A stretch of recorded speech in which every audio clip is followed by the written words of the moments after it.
A call without a SIM card, without a network tower, and without the grip of corporate telecom giants sounds like a scene from speculative fiction.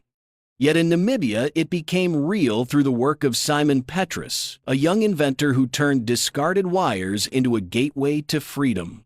His creation is more than circuitry. It is defiance against inequality and a spark for dignity. Could this be the beginning of Africa's technological independence? Stay with us. This story carries weight. Subscribe and journey with us as we reveal the courage behind the signal. At the age of 29, Simon Petrus stunned his community and eventually the world. From a modest town in Namibia, he built a device that allowed people to speak across long distances without using a SIM card or paying for expensive airtime. Unlike conventional mobile phones that rely on towers and complex infrastructure, his invention employed radio frequencies, adapted and refined so that human voices traveled with clarity across the airwaves.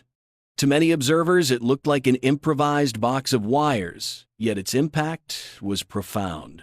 The journey did not begin in a laboratory with gleaming instruments. It started in a humble home where a curious boy spent hours dismantling broken radios and unused electronic parts. With no external funding, no government grant, and no investor support, Simon created his own experimental space in a corner of his room. Each attempt produced burnt circuits or fractured prototypes, but every failure became a lesson. He grew to understand that technology could serve even those who had been left without basic communication, especially families in rural communities beyond the reach of corporate networks. His eventual device was a practical reimagination of the two-way radio. However, it was more sophisticated than the walkie-talkies that soldiers or security guards carried. Simon refined the frequencies, stabilized the signal, and enabled conversations to occur with the ease of a mobile phone. The symbolism was powerful. In a continent where people were often excluded from digital inclusion, here was a tool designed by one of their own, using ingenuity rather than privilege. When he carried his creation to the National Science Fair in Namibia, the atmosphere was tense. Students and judges crowded around as he connected the wires and activated the device. A clear voice echoed from one end to the other. Silence spread across the hall as the impossible became real. Then applause erupted, and skepticism gave way to recognition. The boy who once tinkered in shadows was now a symbol of resilience and imagination. Yet victory on that stage was only the beginning. The larger question loomed like a storm on the horizon. How would governments, corporations, and the international community respond when a single invention threatened the order of an entire industry? The National Science Fair marked the decisive climax of Simon Petrus's journey. For years, he had endured skepticism, with neighbors dismissing his efforts as futile experiments of a dreamer. At the exhibition hall in Namibia, however, perception shifted dramatically. When the voice carried through his device without the support of a SIM card or a telecom tower, disbelief turned to awe. The demonstration represented more than an academic success. It became a public vindication of persistence and creativity. The audience response was immediate. Teachers marveled at the clarity of the connection, while fellow students gazed at Simon as though witnessing the dawn of a new age. Reporters who attended the event hurried to capture every detail, recognizing the potential for a powerful headline. Within days, photographs of Simon standing beside his device appeared in newspapers and online platforms, sparking conversations that extended far beyond the fairground. National pride surged. Citizens of Namibia praised the young inventor as an embodiment of determination in the face of scarcity. They imagined rural children gaining access to lessons through his device, farmers connecting to markets without fear of exorbitant costs, and families bridging distances previously defined by silence. In radio discussions and community meetings, Simon's name circulated as a beacon of hope. International reactions quickly followed. Some engineers questioned whether the device could scale for commercial use, while others conceded that it was a remarkable proof of concept. Technology blogs and regional news outlets debated the implications. Would it undermine established networks or complement them? Activists argued that such innovation proved Africa did not have to wait for solutions from abroad. Conversely, there were voices of concern from analysts tied to the telecom sector, warning that disruption of established revenue streams might invite resistance from powerful corporations. The stage of the science fair became a turning point, but it also introduced Simon to the complex web of expectations, politics, and global scrutiny. A young inventor had shown the world that a call could be made without the infrastructure that giants considered indispensable. What followed was a storm of curiosity, pride, doubt, and potential rivalry, converging upon the shoulders of one determined individual. Yet, the admiration and headlines concealed deeper questions. What would be the social and political consequences of this breakthrough in a region already negotiating fragile balances of power? The invention of Simon Petrus extended far beyond a singular triumph in a competition. In the immediate aftermath, communities across Namibia perceived the device as a promise of liberation. In the short term, its presence suggested that rural populations could enjoy communication without the burden of airtime fees. Parents envisioned the possibility of calling their children studying in distant towns without calculating the cost of every minute. Teachers imagined broadcasting lessons to villages where network towers had never been installed. For ordinary families, the device symbolized a right long denied, the right to connect freely. In the medium term, the implications reached into the political and economic fabric of the nation. Namibia, like many African states, relies heavily on revenue from partnerships with multinational telecom operators. If Simon's approach spread, it could erode the dominance of those corporations. Governments would confront a dilemma. Should they protect existing contracts and financial arrangements, or should they embrace a homegrown technology that might reduce state income in the short run, but foster independence in the long run? This tension carried echoes of earlier struggles where African innovation was overshadowed by external interests. The political stakes were amplified by history. Generations of African farmers saw their crops patented abroad, medical knowledge was appropriated and later returned in the form of expensive pharmaceuticals. Architecture and astronomy had been dismissed until rediscovered by outsiders. Against this backdrop, Simon's invention appeared not merely technical but political. It challenged a structure where foreign control had too often dictated the pace of progress.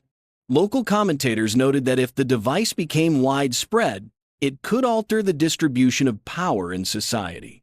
Access to information empowers communities, and communication enables organization.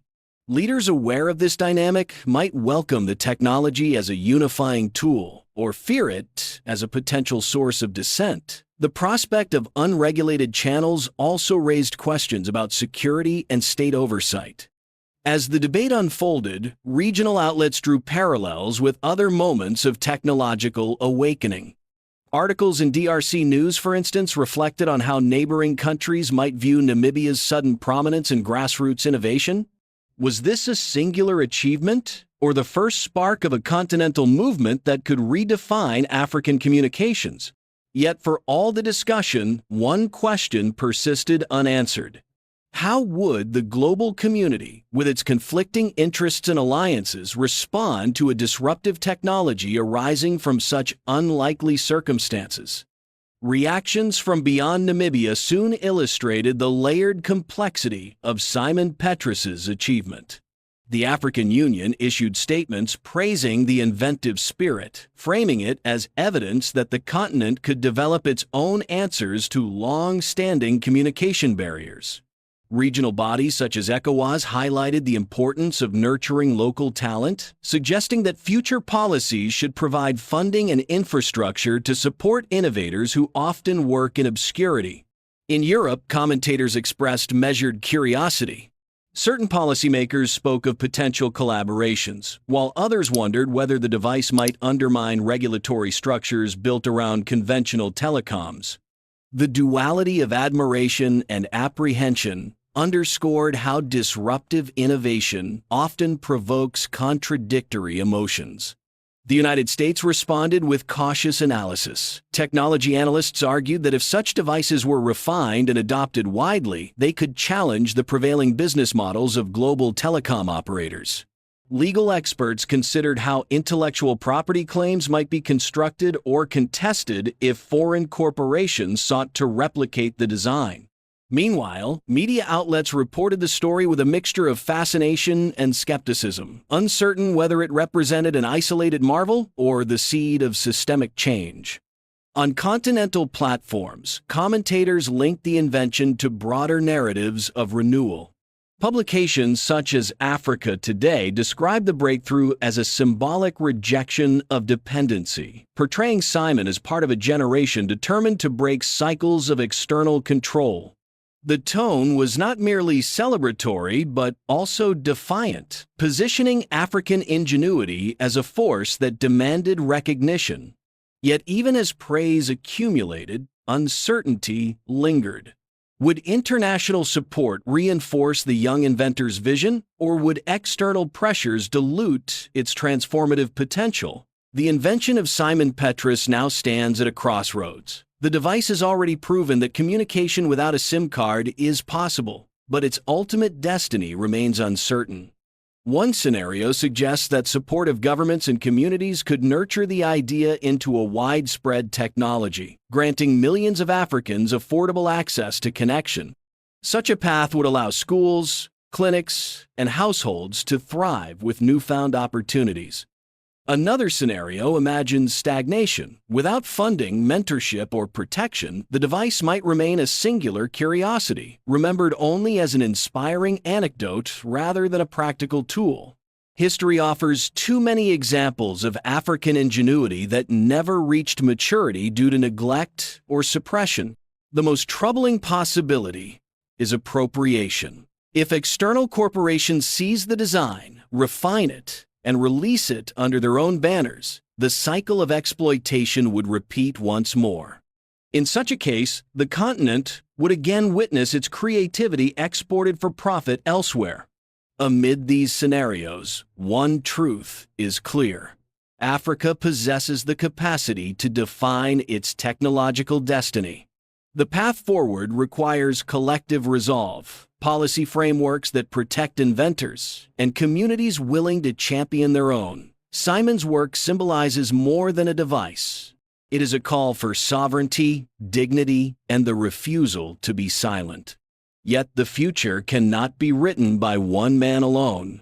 The question now falls to the people of the continent. Will they rally to protect this fragile spark, or allow it to be extinguished before the fire takes hold? The story of Simon Petrus is not simply a narrative about technology. It is a reminder that Africa can rise through its own talent, that invention is possible even in conditions of scarcity, and that dignity is woven into the act of creation. From the dusty streets of Namibia emerged a device that asked the world to reconsider who holds the power to innovate. The significance is profound because it challenges the assumption that solutions must be imported. The future of this invention remains uncertain, yet the symbolism is undeniable. It affirms that the continent can confront inequality with imagination and resilience. Reports echoing through regional platforms, including DRC News, show how quickly one idea can ignite discussions about sovereignty and self-reliance. International perspectives carry both admiration and apprehension, but within Africa, the tone is shifting towards pride and determination. Audiences following coverage in outlets such as Africa Today interpret Simon's device as evidence that a new era of recognition is dawning. Whether it grows into a continental movement or remains a solitary spark, it has already redefined the horizon of possibility. As DRC News observed, this is not just about wires and circuits. It is about identity, empowerment, and the voice of a continent demanding to be heard.